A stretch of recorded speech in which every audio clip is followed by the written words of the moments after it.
बहू की फोन पंचायत। अरे वो क्या है? सोने की कार है या हवाई जहाज से भेज रहे हैं? और कौन से रंग की है? क्या ये हमारी पड़ोसन पंकजम के बेटे की खरीदी हुई सेकेंड हैंड स्कूटी से बड़ी है? लावण्या फोन पर रिश्तेदारों से बात कर रही थी। तभी शारदा सोफे से आगे झुककर उत्सुकता से पूछने लगी। ठीक है माँ जी, मैं आपको बाद में फोन करती हूँ। आप अपना ध्यान रखना।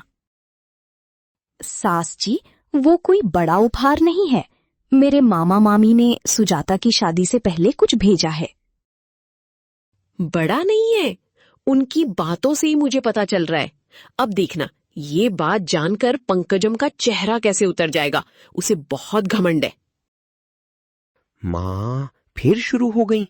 उनका उपहार हमें मिला है तो बीच में पंकजम चाची क्यों? कृपया शांति से रहने दो ना। तुम चुप रहो रवि, तुम्हें क्या पता इन बातों का?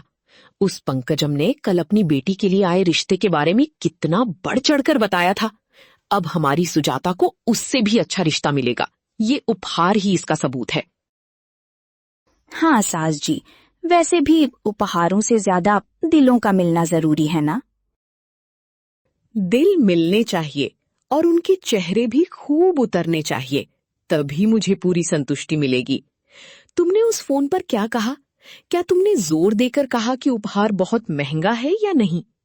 अरे सास जी, मैंने ऐसा कुछ नहीं कहा। मैंने बस उन्हें धन्यवाद दिया कि उन्होंने भेजा। इस लड़की को दुनियादारी का बहुत कम ज्ञान है। मैं सोच रही हूँ कि पंकजम को कैसे पता चले, और ये धन्यवाद दे रही है। इसका हिसाब बाद में करती हूँ। लावण्या रसोई में सब्जियां काटते हुए धीरे धीरे फोन पर बात कर रही है। देखिए मामा जी, सास जी अपने पुराने तरीके नहीं बदलेंगी। सुजाता की शादी के मामले में भी वो पंकजम चाची को ध्यान में रखकर ही फैसला लेने वाली हैं। इसलिए हमें थोड़ी सावधानी बरतनी होगी। मुझे पता है बेटी, उनका जिद्दीपन मुझसे छिपा नहीं है। हमें वही रिश्ता तय करना चाहिए जो सुजाता को पसंद हो।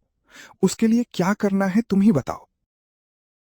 मैंने एक योजना बनाई है। आपको बस थोड़ा सहयोग करना होगा। अगर हम सीधे बात करेंगे तो सास जी बिल्कुल नहीं सुनेंगी। उन्हें अप्रत्यक्ष रूप से ही रास्ते पर लाना होगा। ठीक उसी समय शारदा पानी लेने के लिए रसोई में दाखिल हुई। लावण्या ने बात करना बंद कर दिया और फोन काट दिया। किससे इतनी रहस्यमयी बातें कर रही थी? मेरे आते ही फोन रख दिया। क्या बात है? कुछ नहीं सास जी, मैं अपनी माँ से बात कर रही थी। सुजाता की शादी की तैयारियों के बारे में पूछ रही थी तो बता रही थी। अच्छा, अपनी माँ से बात थी तो इतनी फुसफुसाहट क्यों? बताओ, क्या मेरे बारे में कोई चुगली कर रही थी? अरे सास जी, मैं आपके बारे में क्यों बताऊंगी? आप तो मेरी माँ के समान हैं। मैं खाना बना रही थी इसलिए धीरे बोल रही थी बस। कुछ तो गड़बड़ है। इसकी आंखें इधर उधर घूम रही हैं। मेरे खिलाफ कोई साजिश रच रही है। मुझे पता लगाना होगा। परिवार के सभी सदस्य हॉल में बैठे सुजाता के लिए आए 2 रिश्तों की तस्वीरें देख रहे हैं। मुझे तो ये दूसरा लड़का ही बहुत पसंद आया है। बड़ी नौकरी, बैंगलोर में अपना घर। अगर ये रिश्ता तय हो जाए तो पंकजम की आंखें जरूर फटी रह जाएंगी। पंकजम को गिराने के लिए हमारी बेटी की शादी? ये क्या सोच है शारदा तुम्हारी? पहला लड़का गुणवान लगता है और हमारे गांव के बहुत करीब भी है। आप चुप रहिए। आपको दुनियादारी बिल्कुल नहीं पता। हम एक अच्छा रिश्ता करेंगे तभी लोगों में इज्जत होगी। माँ, मुझे पहला लड़का ही। तुम चुप रहो। तुम्हें क्या अच्छा है ये मुझे अच्छी तरह पता है। लावण्या, तुम ही बताओ, कौन सा रिश्ता हमारे स्तर के लायक है? सास जी, दूसरा लड़का अमीर हो सकता है, लेकिन क्या हमारी सुजाता इतनी दूर अकेली रह पाएगी? पहले लड़के का परिवार हमें जानने वाला है, हमारी तौर तरीके जानने वाला है। ओह, तो क्या तुम पंकजम के रिश्तेदारों को सपोर्ट कर रही हो? मुझे अब तुम्हारी योजना समझ में आ रही है। उनके साथ मिलकर मुझे हराना चाहती हो, है ना? माँ ये क्या बोल रही हो? लावण्या सुजाता की भलाई के बारे में बता रही है। इसका पंकजम चाची से क्या संबंध? तुम्हें नहीं पता रवि, ये सब एक हो गए हैं। मेरी बात की कोई कीमत नहीं रख रहे हैं। मेरी कही बात ही आखिरी है। हमें दूसरे रिश्ते की बात करनी है। इस औरत से निपटना मेरे बस की बात नहीं। हे भगवान, ये पंचायत तुम ही सुलझाओ पिताजी। सुजाता अपने कमरे में बिस्तर पर बैठकर उदास थी। तभी लावण्या धीरे से अंदर आई। सुजाता, ऐसे क्यों बैठी हो? क्या तुम्हें वो दूसरा रिश्ता पसंद नहीं है? नहीं भाभी, उस लड़के की फोटो देखकर ही वो घमंडी लग रहा है। मुझे पहला लड़का ही पसंद है, लेकिन माँ से कहने में डर लग रहा है। माँ मेरी बात बिल्कुल नहीं सुनेंगी। डरो मत, सास जी ऊपर से कठोर दिखती हैं, लेकिन वो तुम्हारी खुशी ही चाहती हैं। अगर हम सीधे कहेंगे तो वो नहीं सुनेंगी। इसका एक तरीका है। वो क्या है भाभी, तुम्हें कुछ करना होगा, वरना मेरी जिंदगी बर्बाद हो जाएगी। घबराओ मत, मैं हूं ना। तुम्हें बस वही करना है जो मैं कहूं। हिम्मत से रहना है। सही समय पर अपने मन की बात बतानी है। बाकी मैं देख लूंगी। सच में भाभी, तुम मेरे साथ हो तो मुझे बहुत हिम्मत मिल रही है।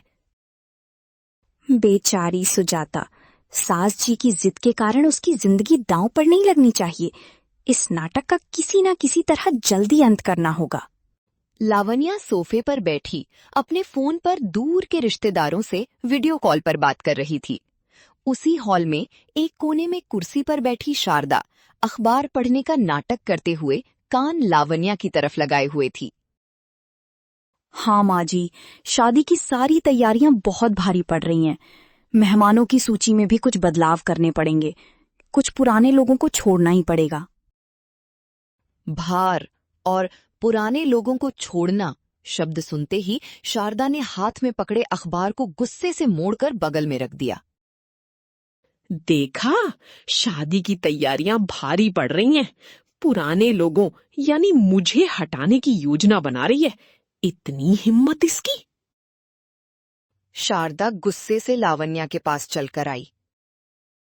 किसे हटाने की कोशिश कर रही हो? इस घर की बड़ी मैं हूँ। मुझे ही किनारे करने की कोशिश कर रही हो? शादी भारी पड़ रही है तो अपने मायके जाकर कर लो। अरे सास जी, कृपया 1 मिनट रुकिए। सास जी, क्या हुआ? मैं शादी की तैयारियों के बारे में बात कर रही हूँ, रिश्तेदारों की सूची में बदलाव के बारे में। मुझे पता है तुम्हारे नाटक। पुराने लोग मतलब मैं ही हूं ना। मेरे सामने ही मेरे खिलाफ साजिशें रचो भी। वीडियो कॉल पर सबकी सामने मेरी बेइज्जती कर रही हो। माँ, ये क्या बातें कर रही हो? लावण्या ऐसा क्यों कहेगी? थोड़ा धीरे बात करो। तुम बीच में मत आओ। इसका असली रंग अभी सबके सामने खोलती हूँ। लावण्या ने तुरंत समझदारी से फोन का कैमरा छत की तरफ घुमा दिया और कॉल को म्यूट कर दिया। लावण्या ने जानबूझकर पंकजम और कमला को अपनी गली में होने वाली पूजा के बारे में बात करने के लिए घर के सामने बुलाया। आओ पंकजम, आओ। ऐसे क्यों आई हो? मेरे घर की शान देखने आई हो?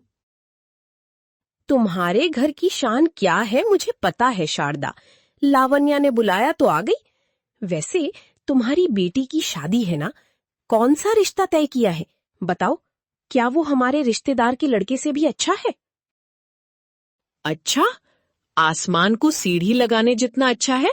बैंगलोर में सॉफ्टवेयर इंजीनियर। तुम सपने में भी ऐसा रिश्ता नहीं सोच सकती? अच्छा भाभी, बहुत खुशी हुई। तो सगाई कब है? वही कमला जी, अभी कुछ भी तय नहीं हुआ है। कल एक महत्वपूर्ण घोषणा होगी, तब आप सभी को असली बात पता चलेगी।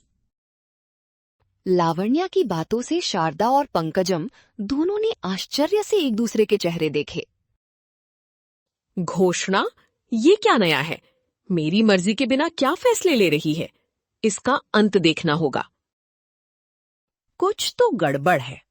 क्या शारदा की हवा निकालने वाली कोई खबर होगी? कल तक इंतजार करना होगा। अगले दिन सुजाता को पसंद आए पहले लड़के का परिवार बात करने आया। शारदा अनिच्छा से उनसे बात कर रही थी। सुजाता घबराकर बगल के कमरे में गई और लावण्या को फोन किया। भाभी, मुझे बहुत डर लग रहा है। माँ अगर उनके सामने मुझसे कुछ पूछेंगी तो मैं क्या कहूँ? डरो मत सुजाता, अपने मन की बात हिम्मत से कहो। मैं यहीं तुम्हारे साथ हूँ। लावण्या ने अपने फोन में सुजाता की बातें रिकॉर्ड करना शुरू कर दिया। ये बात ना जानने वाली शारदा ने लावण्या को फोन पर देखकर गलतफहमी में सोचा कि वो पंकजम से बात कर रही हैं। देखो देखो सब, आए हुए लोगों के सामने भी इसे फोन पर बातें करना नहीं छोड़ा गया। उस पंकजम के साथ मिलकर मेरी बेइज्जती करने की कोशिश कर रही है। शारदा गुस्से से लावण्या के हाथ से फोन छीनने लगी। उस जल्दबाजी में लावण्या ने समझदारी से स्पीकर बटन दबा दिया। माँ को वो बैंगलोर का रिश्ता ही पसंद है, पंकजम चाची के सामने दिखावा करने के लिए। लेकिन मुझे वो लड़का पसंद नहीं है भाभी। मैं अपनी पूरी जिंदगी खुश नहीं रह पाऊंगी। कृपया ये शादी करवा दो भाभी। पूरे हॉल में सन्नाटा छा गया। आए हुए रिश्तेदार, रवि, अप्पा राव सभी हैरान रह गए। अरे, मेरी बेटी के मन में इतना दर्द है? क्या मैं इज्जत के लिए उसकी खुशी बर्बाद करना चाहती थी? अब तो पता चला शारदा, तुम्हारी जिद और इज्जत हमारी बेटी की जिंदगी से बढ़कर नहीं है। शारदा का चेहरा शर्म से छोटा हो गया। उसकी आंखों में आंसू आ गए।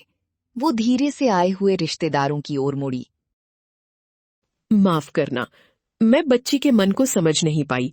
हमें ये रिश्ता मंजूर है। सभी के चेहरों पर खुशी छा गई। लावण्या मुस्कुराते हुए सुजाता को अंदर ले आई। तुम्हारी चतुराई को सलाम। सिर्फ एक फोन कॉल से पूरी पंचायत सुलझा दी। मैंने क्या किया? सब उस फोन ने किया। कुछ तो किया है तुमने, नादान लड़की।